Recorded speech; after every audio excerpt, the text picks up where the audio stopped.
From the American Museum of Natural History in New York City, and beaming out across all of space and time, this is Star Talk, where science and pop culture collide. Welcome to the Hall of the Universe. I'm your host, Neil deGrasse Tyson, your personal astrophysicist. And tonight we're featuring my interview with Larry Wilmore. He's a comedian and host of The Nightly Show on Comedy Central. And in this interview, we talk about science fiction movies, magic tricks, and of course, the intersection of science and comedy. So, let's do this. All right. I've got with me my co-host, Eugene Merman, professional comedian. Yes. Eugene, welcome back. It's good to be here. Yeah, as a professional, that means... Yeah, I know. I like that you added a professional astrophysicist, not just a dilly-dallying astrophysicist. Right. You're just like, you get paid to do what you're doing. Yes. So welcome back to Star Talk. Great. And on this topic, I didn't want to do it sort of empty-handed. Not that you and I should count as empty-handed, but in this case, we found someone with particular expertise. Professor Scott Weems, welcome. Thank you. Thank you for So we brought him on, not for just any old reason, but he is the author of a book called Ha! Did I pronounce it right? Yes, you did. Ha! Subtitled, The Science of When We Laugh and Why. And so this man, as a professional psychologist and author, knows exactly where we're coming from. So let me just find out. The science of humor, that's a curious thing for me. And I always wondered, is a person born funny? Because we all went to school, and there was the class clown, and they were always funny, and there were other people that were never funny. And clearly they didn't take classes in it. They just were. So, Eugene, were you always a class clown? It took a while to go from being a tragic figure to a class clown, but I eventually... but I spent years as a child working on it. Okay. So, yeah. So not always, but at the end, yes. And what does your research show, Scott? Well, I mean, no, I don't think people are born funny. It's like any other art. You get good by practicing, like a lot. And there have been studies that have looked at like professional comedians and seeing if there's any sort of common element, and there really isn't. The only thing is you really want to be heard, so you have to be outgoing and like loud. But that's the main thing that helps. Anything else is kind of it's almost random. So what is laughter? Is there some chemistry going on inside of us? I'm guessing. Yeah, I mean, laughter, if you want to look at it from like a psychological perspective, it's a way of dealing with conflict. That our brain is confused a lot. I mean, in just daily life, there's a lot of times when not just when we hear a setup and punchline, but just when meeting someone for the first time on a first date. This is a very common thing to be anxious or confused. And the brain has kind of co-opted laughter, this kind of like ape-like grunt, to be a coping mechanism, I guess, for when we don't know how else to respond. It's like buying us time, I suppose. Are you telling us that when humans laugh, they're ape-like grunts? Yeah. It's our version of an ape-like grunt. It is. And apes laugh, dogs laugh, rats Really? laugh, yeah. Rats laugh? Rats laugh. You're telling me rats get jokes? I'm not saying I understand rat humor, but you can actually tickle a rat and hear it laugh, yeah. Okay. And so it sounds like he's done this. Yeah. I would love to It do does that. sound like that. Yeah, I mean, the thing is you can't hear it, and it's really, it takes some work to measure it. But No, don't tell me you can tickle rats and they laugh. You just can't hear it. Do they I slap can't their hear little it. rat knees? What are they? They have the physical part, but just not the sound? well, I can't hear it. Rats can hear it. It's like 50 kilohertz or something like that. You probably know the that physics. counts. Oh, you I can don't measure know. the frequency of the sound they're making. Same as like with bats. Okay, so not that they're not making Wait. sound, it's that humans can't hear it. Yes. Okay, I'm sorry. You have to Do clarify that. bats laugh? Right, now, we're I have okay no now. idea. We're good now. All right. So, when you laugh, is there a chemical change within you? Yeah, it all comes down to dopamine, as I'm sure. Dopamine? Yeah, dopamine. That when you laugh, you get. That's the happy chemical It's a happy chemical in the brain. Laughter is like a not dangerous heroin. Cocaine. Cocaine, sorry, my bad. Which you're onto. Stupid. Yeah. How did you know that? Heroin's entirely different. Yeah. Okay. But it's the same receptors that with cocaine, with chocolate. Yeah. Actually, a lot of different things you get a dopamine response, and laughter is one of them. So that's why we like it so much. Let's bring my interview with Larry Wilmore into this. He came by my office here at the Hayden Planetarium, and usually I ask people, what kind of math and science background they might have had and how that might have influenced their life's path. And so that's kind of where I began with Larry Wilmore. Just what is the genesis of who and what became that man? So let's check it out. I was very much interested in science growing up. I remember a teacher, Mr. Mitzi, I think was his name. He was our math teacher, and he was such a character. And he made things a lot of fun. I actually was an advanced math student early on.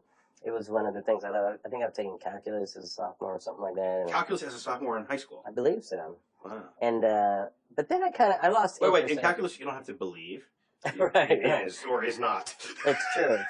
But you know what? Once you get into higher math, which you know, which I never got into real high, a lot of it becomes kind of philosophical, it seems. Well, you know? it's not so much philosophical as that there are ideas that get represented with symbols, and it's like, what the hell did I just do? Exactly. Take this to infinity? You know, what is that? Exactly. And how does that... Or as X approaches infinity. My question is, why is X approaching infinity? X might want to be careful. I don't know what's happening over there in infinity. But X might want to go the other way. It at all if it's infinitely far away. Yeah, so that's where maybe that's what you're thinking. It got a little philosophical. Yeah, once I got into the X approaches infinity, I thought I may as well be doing comedy because this all doesn't make sense to me. But science, I loved science growing up. I wanted to be an astronaut.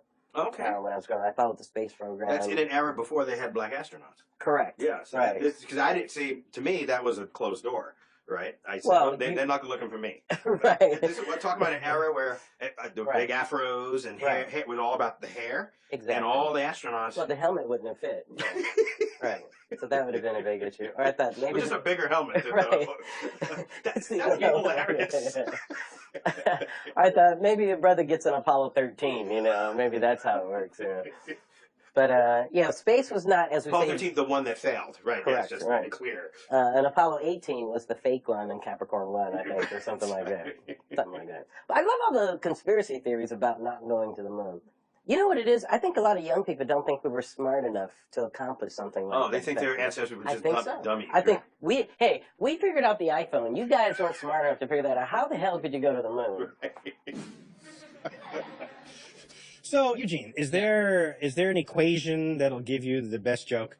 Is there any mathematical kind of thinking? Well, there is in the sense that I think that stand-up is very much the scientific stand-up comedy. Stand-up comedy. You go on stage, you try something. If it works, you keep it. If it fails, you switch it out and you try it again. That's the experimental method. Yeah. So Scott, is there a formula for humor in your research? Yeah, I mean, there are people who have tried, and they've kind of come up with the idea that humor is related to not just the quality of the joke, but how long it takes to tell it. So the shorter, you can make it, the better.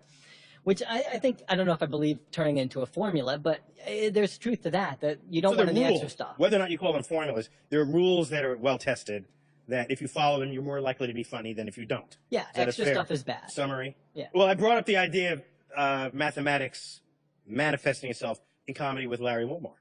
So let's see what he says about mathematics in comedy. Comedy is all about math, too, It's all about having the correct amount of words. Jerry Seinfeld talks about this all. He's very precise with every word he chooses. When I did stand-up comedy, I would eliminate just the smallest of words or phrases to make the joke just perfect. There's the correct amount of words to make a joke perfect. And once it's there, it's done. You're done with that joke, move on to the next one. It's interesting, isn't it? I feel that way when I compose tweets. Really? Oh, yeah.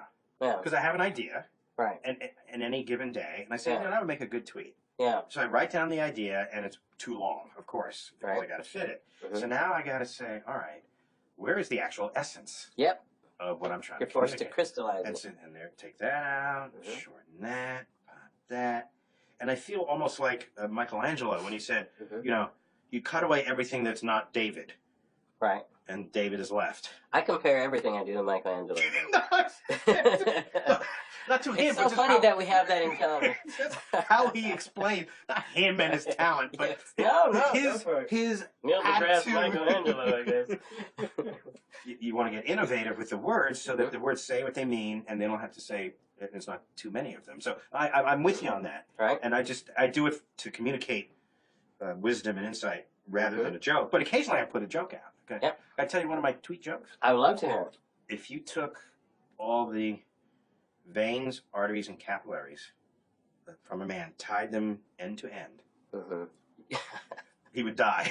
The person would die. I was going to say, he'd probably be a homicidal maniac if we were doing something like that. Yes. I would agree with that completely. Do you call that something in comedy? What's that called? I think we could call it a logical conclusion. No, logical conclusion. There's logic in comedy then. No, Yeah. logical conclusions are a legitimate form of comedy. That you Completely set up there. something that sounds like it's something else, but then you take the logical conclusion. So, Scott, from your studies and from what I've read, they show that there's a link between humor and creativity. What is that link? If you have people watch like a stand-up comedy routine, or even just listening to it, on the radio, and you give them an intelligence test afterwards, they'll do better on the test. Really? And it's not just linked with intelligence. There's creativity tests, problems of insight, things like that. They'll do better if they've had comedy before. And the idea is that it's like a form of exercise for the brain. So, comedy makes you smarter. Yeah, I don't know how long I the make effect people lasts. smarter is, I think, a great way to phrase this. I'm going to get, I don't have business cards, but now I would like them. I make you smarter. So, I also heard that people who laugh more die sooner. What's up with that? I haven't But first, heard is it that. true? Yeah, Is that it is. true? It is true. Didn't I just ask, is it true? Now you're asking me if is it true? I'm asking him, is it Sorry, true? Okay, you're facing the wrong person. He said the thing, is it true? Is it true? And may I recommend you saying no? Yeah, you're not gonna like this. People who laugh a lot die? Yeah, I mean, people who with good senses of humor, and you can test that. They do. I'd tend to- rather not. They die earlier. How much earlier, like a week or like years? Yeah, 4 or 5 years maybe. I mean, they don't have an exact number for That's it. a but lot if you of look at the graph, life. it's not short. Can you? yeah. What is the explanation? Don't just give me the results of experiments. Give me why. Part of it is that there's good kinds of humor and there's bad. So there's like the Rodney Dangerfield self-deprecating humor too. And this is also really common. And I think if you're Rodney Dangerfield, you can get away with that. But a lot of people can't. And so you can use humor in negative ways too. And if it puts you down or puts down other people, then that's creating stress on the body. And we know stress is bad. Right, there are comics that will persistently insult demographics in our society. There are comics who use bad language. Why is Don Rickles still alive then, huh? This goes in the face of everything you just said, I guess, because he's lovable. And what you're saying is everybody at a comedy roast would be dying 5 years sooner than is their day. This is what you're saying.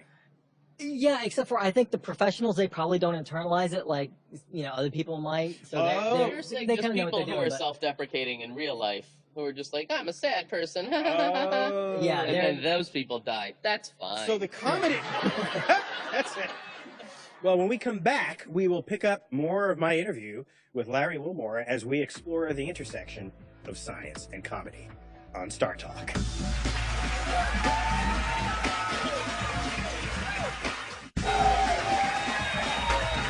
We're back. Star Talk, featuring my interview with Larry Wilmore, host of The Nightly Show on Comedy Central. He's a comedian, fascinating guy. And we're just talking about the intersection of science and comedy. So what's interesting to me is the three of us are college graduates. Yeah. But what I learned interviewing Larry Wilmore is he was yet another one of Star Talk's interview subjects who's a college dropout. And I'm just curious about something. Eugene, you're a successful comedian, stand-up comedian. You are college educated. So how is it that you became fully college educated in a world where such success doesn't... Well, I went to Hampshire College, where you can design your own major, so I majored in comedy. So, Oh, okay. So that's what's different there is you made the college fit you instead Yeah. of you having to fit the college. Yeah, Well, that's different. that's sure. That's but I everything. had a very nice time. My thesis was a 1-hour stand-up act, and then I did stuff on the physiology of laughter and all sorts of things. It was all wrong, but I learned a lot. So you like wrote papers on laughter. I wrote a comedy. whole inaccurate paper. The best part of my paper on the physiology of laughter is that I had a footnote, and when you looked at the bottom, it said, "Made you look." That's funny. It was That's it was funny. a great time. So Scott, is there? This sounds like you can be taught comedy. You can teach yourself comedy. No, sorry. You can practice. Yeah, you can be taught. Sorry, you can't be taught. Did I ask you this question? Yeah, sorry. Scott, I want you to do it. No, I think that craft is something like practice. I don't know if you can be taught to be funny, but you can become funny over practice. Well, why don't you answer it? You studied it. You wrote a book called Ha, I'm told. Yeah, and he wrote a book called Ha. Yeah, Yes, yeah. okay. Well, anyone can write a book called Ha, but yours is full of research. Yeah, I mean, it is an art. So in that way, I think you're right. Practice. I mean, they say, you know, with the 5 P's for getting to Carnegie Hall, you practice and practice and practice, practice, practice. And that's essentially It's what up it to is. 5. It used to be 3. Yeah. I know, times are tough. It's Yeah. 5 now.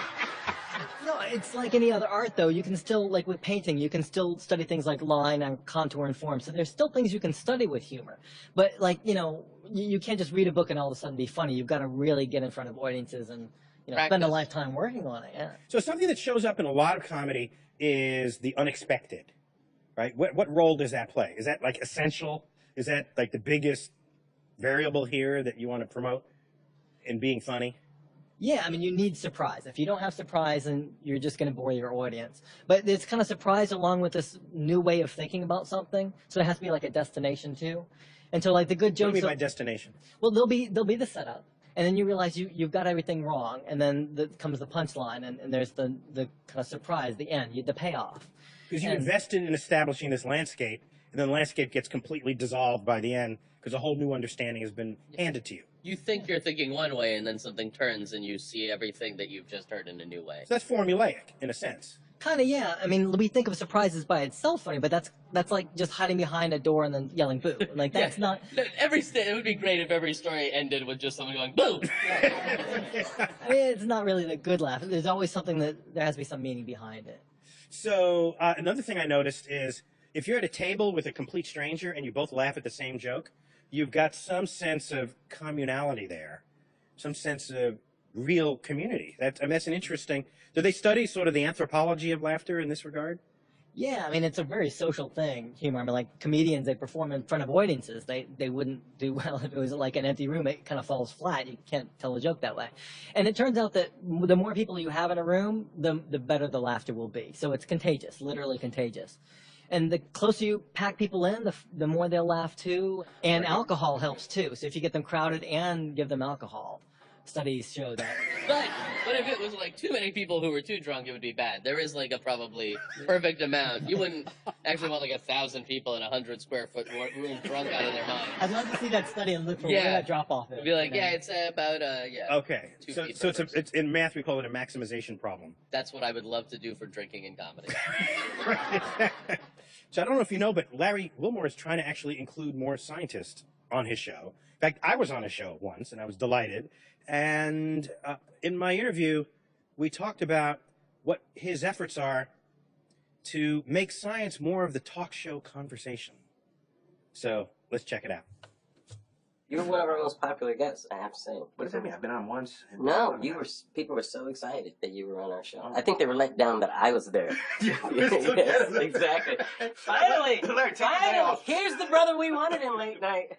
What's this other brother doing it? No, you were such a popular guest. It was But great. you also had my good friend who recently moved to town, Bill Nye. That's on the right. Show. Yeah. Yes. Because he's Bill Nye. He's the science guy. The science guy. Yeah. He's the real deal. Right. So it's good that you had him on. I mean, not everyone. I mean, I think of talk shows that never think to have a scientist on, Yeah. and that's not. What does that mean? You know, is science not enough in pop culture to even go there to think about it, to at least infuse it, even if just to have fun? You know, and you had Sure. fun. We talked about all Exactly. some crazy conspiracy people, and it's not like you can't have fun with science. I agree. I think people just don't know how funny protons are, you know, or molecules. Molecules are hilarious. I mean, alien life has always been a source of comedy. Right. Oh, now there's a question. What is the deal with Pluto right now? Is it a planet or not? Yeah, just get over it. It's not. That's the deal. No, it's not. But didn't it come back to being a planet? No, but there was a straw poll among Pluto fans. Right. And how do you think they're going to vote? They're going to vote, yeah, make it a planet again. But why is there so much haterade at Pluto? Why can't it be a planet anymore? Well, 'cause- What did it do? Well, so every Pluto lover I know is, Uh-huh. I noticed that they're missing some information. Oh, okay. Yeah, they don't. What is it's that? not there. That right? it wasn't actually a planet? Well, so do you know that our moon is 5 times the mass of Pluto? So you're hating on the planet because it's small. Our moon. That's what you're saying. That's just the beginning. That's It's not. the That's size. not even the best reason why. You know, size really doesn't matter. when it I'm comes just. to planets. I'm just For starting you out to with say that. that size matters? Come on. In the universe, size matters. Yes. He took me there. He went to Pluto. I mean, I thought I should have warned him before the interview. You don't take me to Pluto. I'm done with Pluto. Just so you know. Coming up on Star Talk, we hear what Larry Wilmore had to say about geek credentials when Star Talk continues.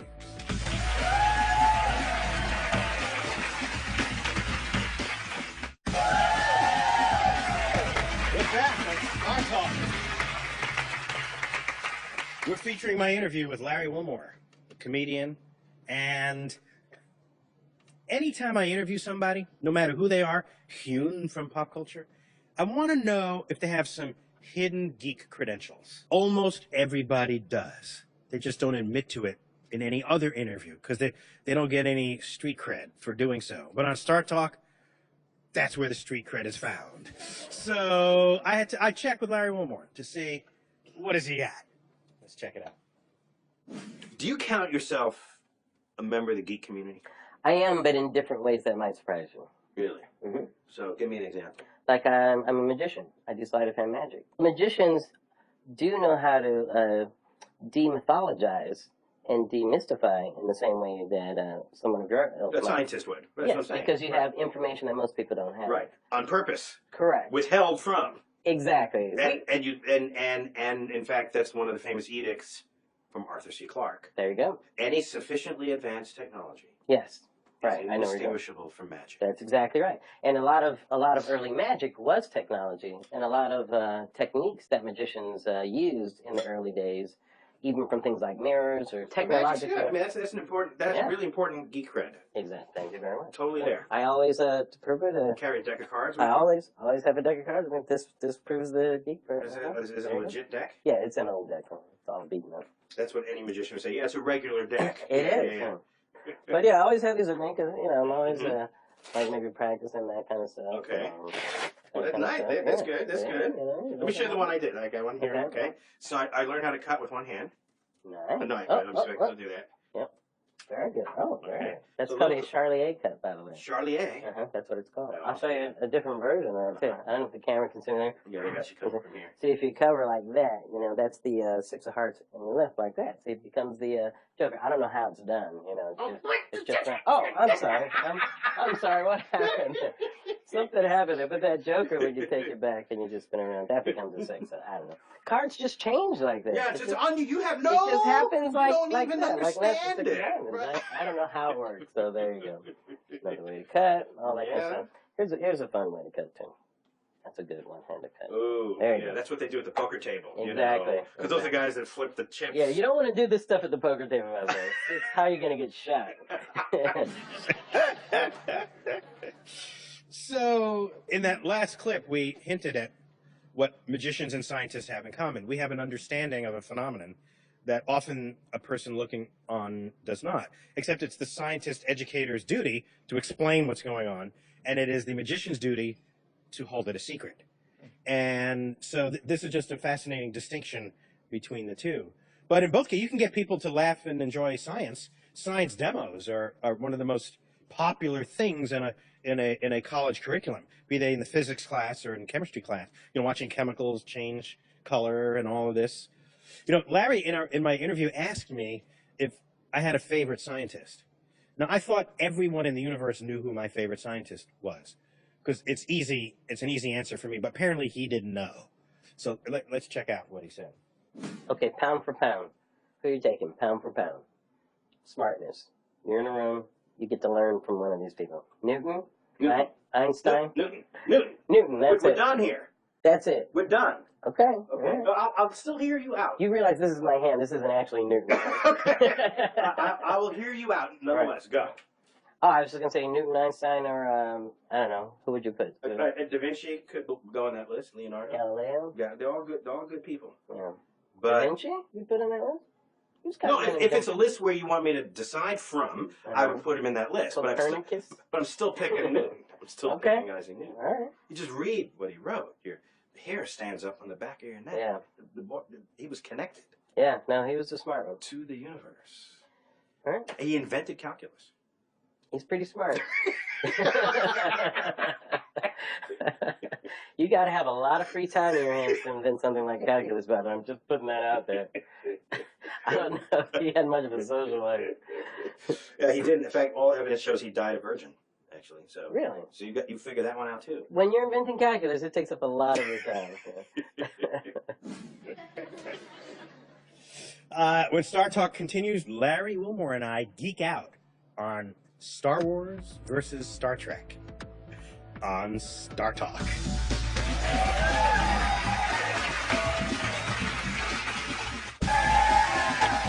Star Talk is back. Okay, Eugene Merman, Scott Weems. Scott with a book. I just love saying that. Well, did you come up with the title? My wife came up with it. Okay. I have to give her that. I wish I could say I did. That's a great title, just talking about the science of laughter and comedy. And I would feature my interview with Larry Wilmore, and we had to have our geek moments. Once I learned he was a geek, we had to go where geeks go. Mm-hmm. And one of those places is Star Wars versus Star Trek. And if you get into is it Kirk or Picard? We had to, yes, we went there. All right, let's find out how it resolved. I was a huge Star Trek fan. Star Trek.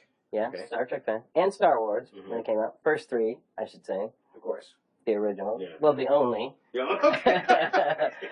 Very excited about the new one, though. Yeah. I do a Lando impression, by the way. It shows you how geeked I am. Is that right? Let me I do see. a Lando. I only say one phrase, though. How you doing, Chewbacca? There you go. So impressions are kind of a geeky thing that I do, too. I do a lot of impressions. And it helps you in the comedy club, too. Yes, If you don't have an impression, you need a place to go. Doesn't really help you in the bar scene, but it helps you in the comedy. Your too. bar Yeah. does. Hey, how you doing? Want to hear me imitate Chewbacca? Yeah, This is they'll my get you laid. my Yeah. Lando Calrissian. Yes, exactly. Okay, so then I have to ask you. So, Yes. Kirk or Picard? Kirk? Yeah, It's me- not even close. Yeah, me too. Are you kidding I me? love me some Picard. Don't get me wrong. The man, the Sure. actor, but if I had to be one of those, yeah. It's Kirk. it'd be It's Kirk. not even... Plus, But what's your main reason for that? well, there's so many things. I mean, The top of the list. Give me one. it's too 80s, first of all. There's something just not right about it. Star Trek was its purest in the 60s, and Kirk just represented just this, first of all, he's the purest American version of that Western id, Man, you get all psycho-philosophical. Yes, on this. of See, just... My main reason was that he actually got into fights. Yes, but that's what it is. It's a Western. He would, the have, original... he would fight. Yes. He is the damn captain of the ship. Because and he's fighting Yes. aliens. Correct, because the original Star Trek is a space Western. That's exactly what it is. And But Picard, I don't think he ever laid a fist on it anybody. got very philosophical. It got a bit too erudite. Erudite. But what beats this? But we must find the way to go. I mean, come on. Damn it! Damn it, Jim. All that stuff is great. So the genre, highly successful genre, is science fiction. Obviously, it's based on science at some level. But also, I think the best of the science fiction has some dose of comedy. And the comedy kind of gives you access to sort of the humanity of the characters, of the storylines. I think comedy is an important part, probably, of all entertainment or literature. I mean, the good All books, storytelling. Yeah, storytelling involves comedy a lot just because it keeps people engaged. I mean, The Martian is a great example of that, just because. Martian, the book by Andy Weir. As you know, the book became a film, The Martian, and that lone astronaut left behind on Mars is Matt Damon, and so he's cracking one-liners all the time. He has confrontations with hopeless situations. He must tap his scientific ingenuity to survive them physically, but it is rife with humor, which you get the sense he invokes to survive it emotionally. Now, it just so happens, through our crack team of internet connectors, we have Andy Weir on video right now, live. Do you guys have him live? Let's bring him up. It's Andy Weir, the author of The Martian. Andy. Hi, how you doing? Andy Weir. Oh, thanks for having me. Welcome to the whole of the universe. Well, I don't know if you know this, but I sent you a copy of the book and a fan letter to you, like back before it had published and stuff. Okay, I got to check my he's calling me out, like on national television. This is when no one had ever heard of it, and I'm sure you get piles and piles of this stuff. So I didn't really expect a response, but I know this sounds like I'm kissing ass, but when I was writing the book, whenever I was tempted to use hand wavy physics or take a shortcut and not be accurate, I thought to myself, what if Neil deGrasse Tyson reads this? Well, I'm honored that I would give you such anxieties writing this story. Now, not everyone would have necessarily thought to put as much humor in it as you have. And so my question is, how did you come up with the idea that comedy would be what will be necessary to keep this guy alive on the surface? Well, it was kind of necessary because, he's alone on Mars, and so a first-person narrative was pretty much critical. Otherwise, it'd be really boring. And then also, there's a lot of science that I wanted to explain to the reader and not assume the reader already knew. And I didn't want it to read like a Wikipedia article, so you've got to be funny. You've got to throw jokes in there and one-liners. And so basically the whole book, he has this gallows humor, right, where he's like, well, I'm probably going to die today. And yeah, so I wonder if you are opening up a new variation in a genre here. I don't know. I mean, every genre has comedic versions of it, right? I mean, there are comedy action films. This is a comedy survival story. I mean, you can throw comedy into anything. So now it's one thing to say, let me put in a joke. It's another thing to be able to do that in the first place. Not everyone has that much comedy contained within them to give to a story such as what you wrote. So, well, you're the first person who's ever told me I'm full of comedy. Well, Andy, heartfelt congratulations from all of us Thank at you. Star Talk to your success. So, Star Talk audience, give it up for Andy Weir. All right. Thank you. We got to take a break, but when Star Talk continues, we're going to take your questions on the physics of science fiction. Check us out.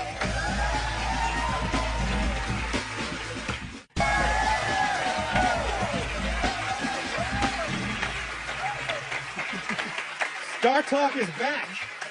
And right now we're going to feature our recurring segment called Cosmic Queries, where we actually take questions solicited from our fan base.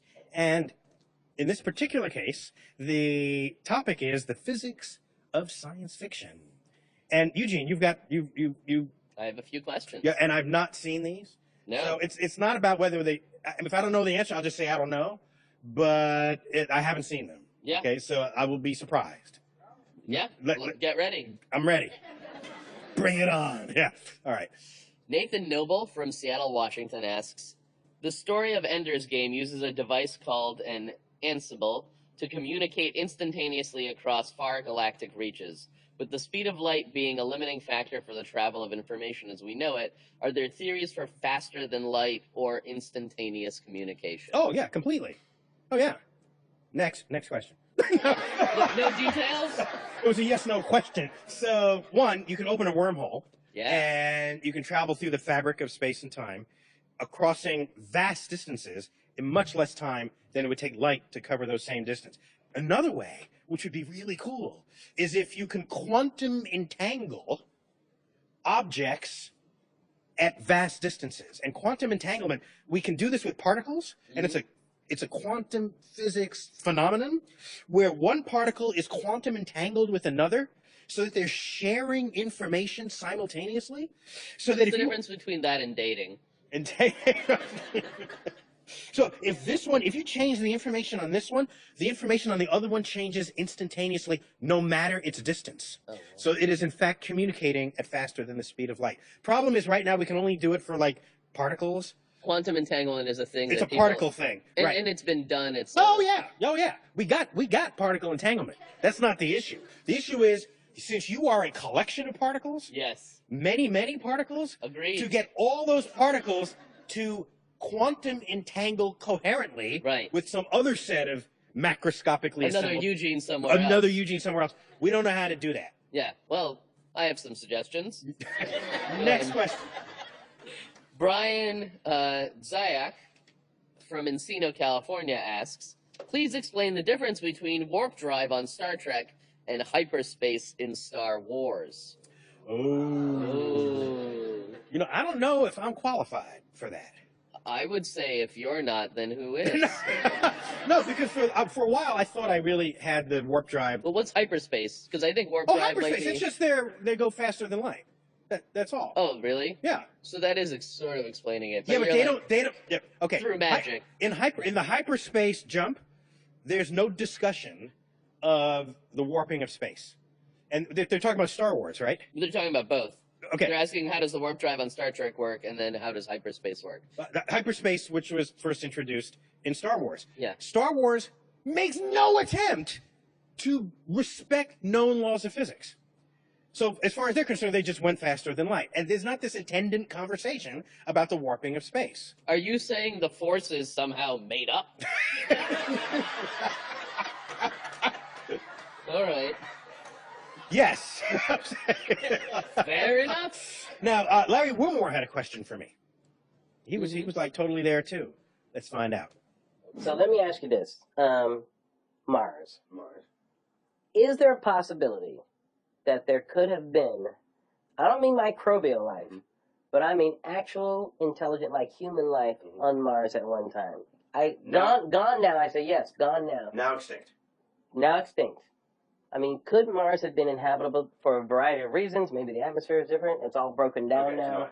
All that kind of stuff. So, I think about that often. And some people think life on Earth may have started on Mars. And Yeah, they get panspermia, Yeah. it's called. meteorites coming over there. Yeah. Stowaway Yeah, microbes see, I know a little bit stuck about in this, a thing coming across the planets. Yeah, little stuff. Starts here, spawns there. Mhm. So, here's the interesting thing about civilization. On Earth, Mhm. if all humans left Earth today, Mhm. you can ask, how long would you have to wait before there wasn't a trace of our existence here? Mhm. You have to wait until the continents subducted, Mhm. bringing entire cities with them into the lower levels of the Earth's crust. Mhm. And in those zones, it's so hot, everything melts back and it gets spewed out of a volcano again. What's the time frame? For that, millions of years. Millions of years is not that long. Okay, so now watch. Right. Mars is not as geologically active as Earth Now. now, but you have to go way, way far back. Millions of years. No, but billions. Oh, so now you're getting into billions. Billions. Right. So Mhm. I think it's unlikely on Mars. We would see settlements along the riverbanks that are now completely dry. There'd be why would you lose a city but still have the dried riverbed that's there? That doesn't play. Right? If you're gonna But we were relating it to what's here, though. yes, well, how else can you do it? I mean, I don't know. there's an alien city that evaporates when they're done with it. I mean, I don't. Evaporating cities. Yeah. Like self-destruct. That's cool. It's cool, but not likely. Not cool, but not likely. Precisely. When we come back, we're going to find out what Bill Nye's take is on comedy and see what kind of comedy mojo he carries with him on Star Talk. We're back on Star Talk. We're going to talk about the science of comedy. The science of comedy. And one of my best friends, Bill Nye, moved from Seattle to LA and now lives in New York. And he's a friend of Star Talk. And every show we try to catch up with him to see what he's up to. And did you know he got a start as a stand-up comedian? You knew that? Yeah. Did you know Bill Nye? I did not. Yeah. As a stand-up comedian. And so he's got the timing, so he knows how to work a crowd, how to be in front of an audience. And recently, he worked with some comedy improv folk. And he produced something called Sharing Science Through Comedy. Let's check it out. So we're now going to play a traditional, fabulous, classic improvisational game called Tap Out. We'll start with Jonathan. I'm a very simple man. I work at this ice cream place, and nothing wows me because I'm bored. So here's your swirl. Chocolate, Vanilles. My favorite. You're bored with ice cream? It's very exciting. It's got cold. And we wouldn't have things this cold if without our fundamental understanding of the second law of thermodynamics. That doesn't excite you? Yawn. But the ice cream is made of the same stuff that you and I are. The ice cream is made of the ancient stardust from exploding stars. You and I are made of the dust of the cosmos. And yet, we are able to understand it and enjoy vanilla chocolate swirls at the same time. Wow, that's a good ice cream flavor. Dust of the cosmos. See, you're more into it than you realize. See?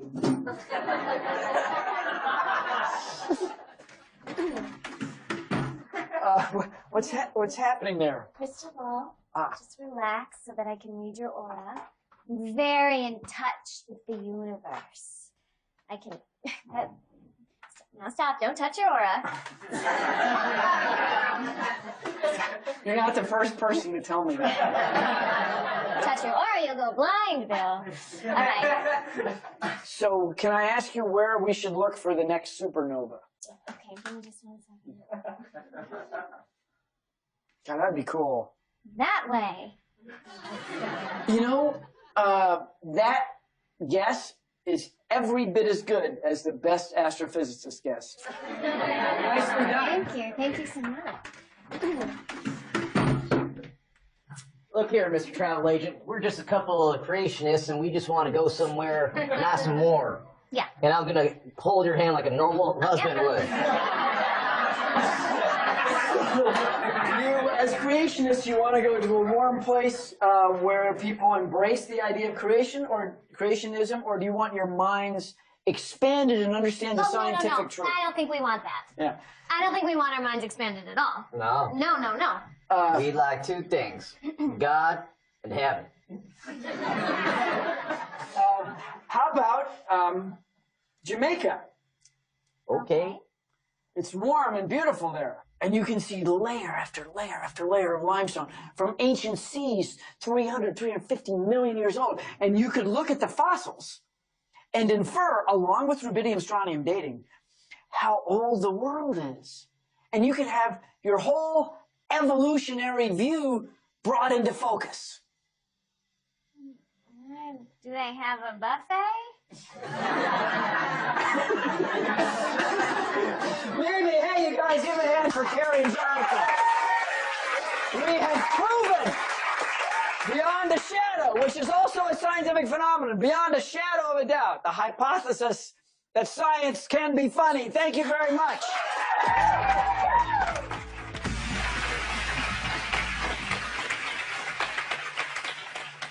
So, presumably, you guys have a favorite joke, and I want to know it before we close the show.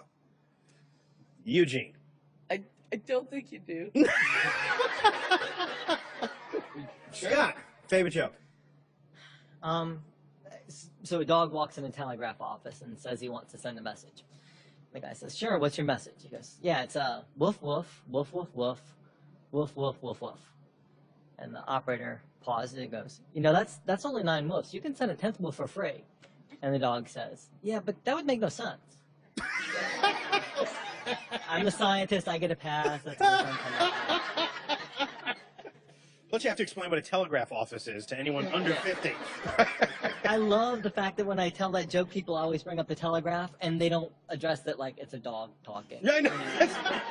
Which is like a whole other science point. Yeah. So we're out of time and possibly out of jokes. So, guys, thanks for being on Star Talk. Scott, Eugene, you've been watching Star Talk from the Hall of the Universe of the American Museum of Natural History, and I've been your host, Neil deGrasse Tyson, your personal astrophysicist, and it is my duty and pleasure and honor to bid you to keep looking up.